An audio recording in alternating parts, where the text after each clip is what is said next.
Je m'appelle Émilie. J'ai 42 ans et je suis mariée à Laurent depuis maintenant plus de 15 ans. Nous avons une vie tranquille, stable, sans trop de surprises. Laurent est un homme doux, fiable, quelqu'un sur qui je peux toujours compter. Mais parfois même dans une relation solide, l'ennui peut s'installer et l'on commence à se poser des questions qu'on n'osait jamais se poser. Avant, tout a commencé un jour où le neveu de Laurent, Adrien, est venu passer quelques semaines chez nous. Adrien a 30 ans. C'est un homme charismatique et sûr de lui.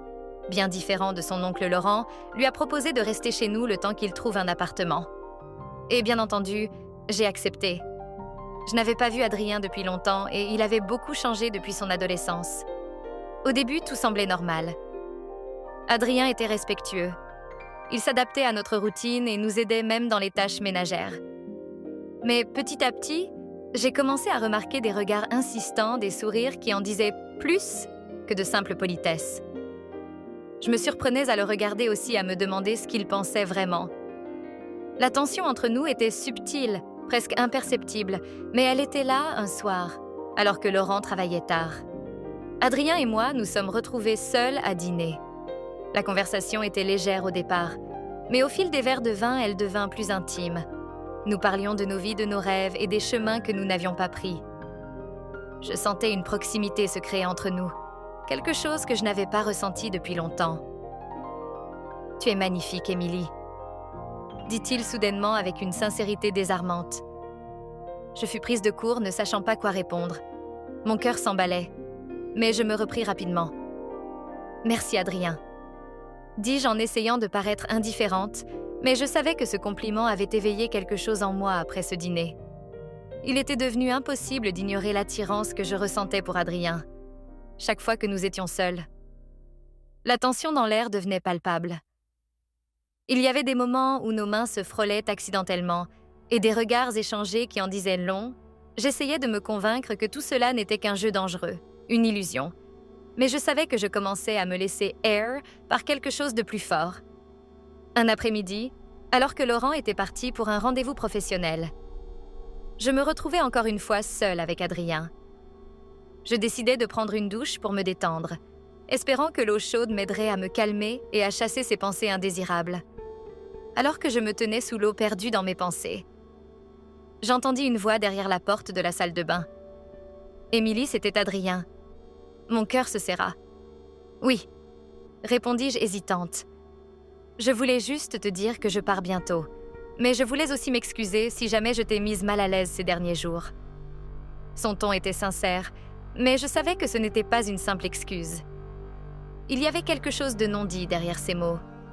Je pris une grande inspiration avant de répondre.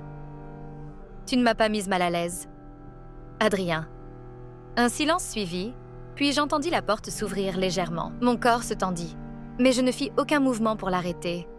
Il entra dans la salle de bain, ses yeux rencontrant les miens à travers la vapeur qui remplissait la pièce. Nous étions face à face, et malgré l'eau qui coulait encore, l'atmosphère était brûlante. « Je ne devrais pas être ici », murmurai-je. « Je sais », répondit-il doucement. « Mais on le veut tous les deux. Je ne pouvais plus lutter contre ce que je ressens. » La tentation avait pris le dessus. Ce moment dans la salle de bain a marqué un point de non-retour. Ce qui avait commencé comme un jeu de regards et de sourires cachés s'était transformé en quelque chose de bien plus concret et plus dangereux. Nous avions franchi cette ligne invisible qui séparait l'acceptable du prohibé. Pendant les jours qui suivirent, la tension entre Adrien et moi ne fit qu'augmenter. Chaque moment passé ensemble était imprégné d'une proximité interdite. Je savais que c'était mal que je trahissais la confiance de Laurent, mais l'attirance que je ressentais pour Adrien était devenue trop forte pour que je puisse la repousser. Un matin, alors que Laurent était parti au travail, Adrien et moi, nous sommes retrouvés dans la cuisine.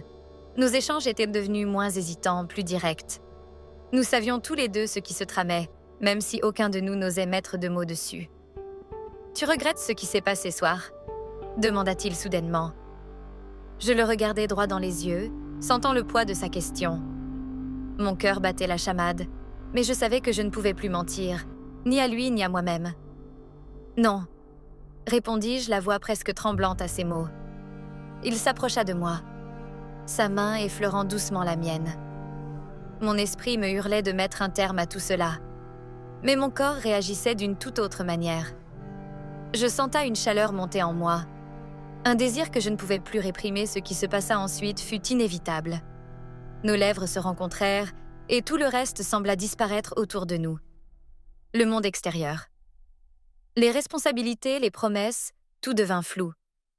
Nous étions seuls perdus dans cette bulle d'interdiction et de passion.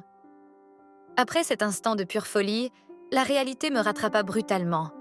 Chaque fois que je voyais Laurent, le poids de ma trahison devenait de plus en plus insupportable. Pourtant, je continuais à me rapprocher d'Adrien, incapable de me détacher de lui. Plus, nous étions ensemble. Plus il devenait difficile de revenir en arrière. Laurent, de son côté, ne se doutait de rien. Il me faisait pleinement confiance. Et cela ne faisait qu'ajouter à mon sentiment de culpabilité. Comment avais-je pu en arriver là? Comment avais-je pu trahir cet homme qui m'aimait tant? Mais chaque fois que je voyais Adrien, tout ce que je ressentais pour Laurent semblait s'effacer. Il y avait quelque chose chez Adrien qui me captivait. Un feu que je n'avais jamais ressenti auparavant.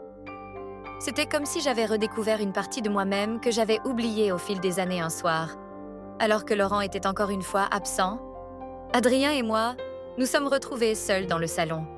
Nous savions tous les deux que cela ne pouvait pas durer, que nous jouions avec le feu. Pourtant, nous étions incapables d'arrêter. Nous devons mettre un terme à tout ça, dis-je, brisant enfin le silence. Il acquiesça, mais je pouvais voir dans ses yeux qu'il ne voulait pas non plus que cela s'arrête. « Je sais », murmura-t-il. « Mais c'est plus fort que nous. » Les semaines passèrent, et la situation devint de plus en plus insupportable. Laurent ne se doutait toujours de rien, mais je savais que je ne pourrais pas garder ce secret éternellement. Ma conscience me torturait chaque jour un peu plus. L'idée que tout pouvait éclater à tout moment m'empêchait de dormir un matin, alors que je me regardais dans le miroir de la salle de bain. Je pris une décision.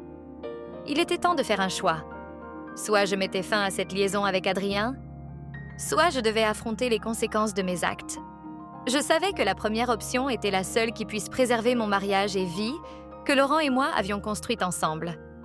Mais mettre fin à cette relation avec Adrien signifiait aussi dire adieu à cette partie de moi qui s'était réveillée grâce à lui. Je pris une profonde inspiration et sortis de la salle de bain déterminée à faire ce qui était juste. Ce soir-là, j'attendis que Laurent soit profondément endormi avant de me diriger vers la chambre d'Adrien. Mon cœur battait à tout rompre et j'avais la gorge nouée par l'anxiété. Je savais que cette conversation serait difficile, mais elle était nécessaire. Nous ne pouvions plus continuer ainsi. Nous jouions avec le feu, et je ne pouvais plus vivre avec ce poids sur la conscience. Adrien m'ouvrit la porte, surpris de me voir, à une heure si tardive. « Émilie », dit-il sa voix basse, comme s'il savait déjà ce que j'étais sur le point de dire. Je fermis doucement la porte derrière moi, prenant une grande inspiration. « Adrien, je ne peux plus continuer comme ça. Ce que nous faisons, c'est mal.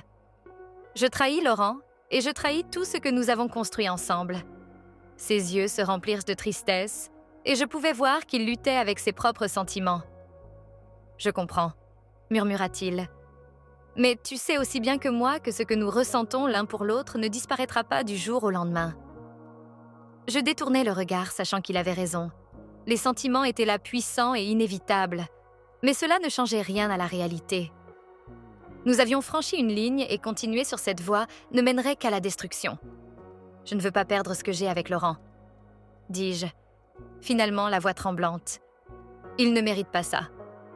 Adrien resta silencieux pendant un moment, puis il hocha doucement la tête. « Je comprends », répéta-t-il. « Je ne veux pas te causer de malheur, Émilie. Je vais partir demain matin. » Ces mots, bien que prévisibles, me frappèrent comme un coup de péo. Une partie de moi ne voulait pas qu'il parte, qu'il disparaisse de ma vie. Mais je savais que c'était la meilleure chose à faire pour lui, pour moi, et surtout pour Laurent. « Merci », murmura-je, sentant les larmes me monter aux yeux. Nous restâmes là, immobiles, à se regarder en silence, avant que je ne quitte la pièce, sachant que cette nuit serait la dernière que nous passerions sous le même toit le lendemain matin. Comme promis, Adrien fit ses valises et partit avant que Laurent ne se réveille. Il me laissa une courte note où il me remerciait pour les moments passés ensemble, mais où il affirmait également qu'il comprenait mon choix et qu'il respecterait ma décision. Je me sentis à la fois soulagée et dévastée. La maison paraissait vide sans lui et je savais que la vie ne serait plus tout à fait la même. Mais j'avais pris la bonne décision. Je devais réapprendre à vivre sans cette tentation constante. Et surtout, je devais me concentrer sur mon mariage. Laurent, de son côté, ne remarqua jamais vraiment l'absence d'Adrien. Il continua sa routine habituelle sans se douter de ce qui s'était passé sous son propre toit. J'étais reconnaissante de cette ignorance, même si elle m'empêchait parfois de dormir. La culpabilité restait comme une ombre persistante, mais je savais que le temps ferait son travail et que peut-être je pourrais un jour me pardonner. Il y avait des moments où je pensais encore à Adrien, à ce qu'il aurait pu être pour moi, à ce que nous avions partagé. Mais je savais que c'était une page de ma vie que je devais tourner pour mon bien et celui de Laurent. La tentation et la passion, aussi enivrantes soient-elles, ne valèrent pas la peine de détruire une vie entière avec le temps. Les souvenirs d'Adrien s'estompèrent et je recommençais à me concentrer sur mon mariage. Laurent et moi avions encore beaucoup de choses à partager. Des moments de bonheur, des défis à surmonter ensemble. Ce que j'avais vécu avec Adrien resterait un secret, une erreur que je ne pouvais pas corriger, mais que je pouvais enterrer. Les mois passèrent et la vie reprit son cours. Pourtant, malgré tous mes efforts pour avancer, le souvenir de ma liaison avec Adrien ne me quittait jamais complètement. C'était comme une cicatrice invisible, une marque que personne ne pouvait voir mais que je sentais en permanence. Je me surpris à me demander de temps en temps ce qu'il était devenu, avait-il trouvé un autre endroit où poser ses valises, une autre femme avec qui partager sa vie. Mais ces pensées étaient fugaces et je m'efforçais de les chasser aussi rapidement qu'elles venaient. Laurent, quant à lui, restait l'homme bon et aimant qu'il avait toujours été. Mais il y avait une distance entre nous. Une barrière invisible que je ne parvenais plus à franchir. Je savais que cela venait de moi, de ce secret que je portais en moi, et qui me séparait de lui-même, si je tentais de l'ignorer parfois. Je me demandais si j'aurais dû lui avouer la vérité. Mais à chaque fois, la peur de le perdre, de briser tout ce que nous avions construit, ensemble m'en empêchait. Il méritait mieux que ça. Il méritait de vivre dans l'ignorance de cette trahison. 1 an plus tard, Adrien refit surface dans ma vie. Il m'envoya un message simple, sans équivoque. « J'espère que tu vas bien. » Mon cœur s'emballa en lisant ces quelques mots. Je n'avais plus eu de nouvelles de lui depuis son départ. Et soudain, il réapparaissait. Mais cette fois-ci, je savais que je devais être plus forte. J'avais déjà failli. Une fois, je ne pouvais pas me permettre de recommencer. J'effaçai le message sans y répondre consciente. Que répondre signifierait rouvrir une porte que je m'étais juré de fermer à jamais avec le temps. Je savais que cette cicatrice finirait par s'effacer complètement. Mais pour l'instant, elle restait un rappel constant des choix que j'avais faits et des erreurs que j'avais commises, tout ce que je pouvais faire. C'était avancer, reconstruire ce que j'avais failli détruire et espérer que la vie me donne une seconde chance. Le récit est terminé. Mais si vous souhaitez écouter d'autres histoires de secrets et de mensonges, cliquez sur l'une des vidéos que vous voyez à l'écran et n'oubliez pas de vous abonner à la chaîne pour de nouvelles histoires chaque jour.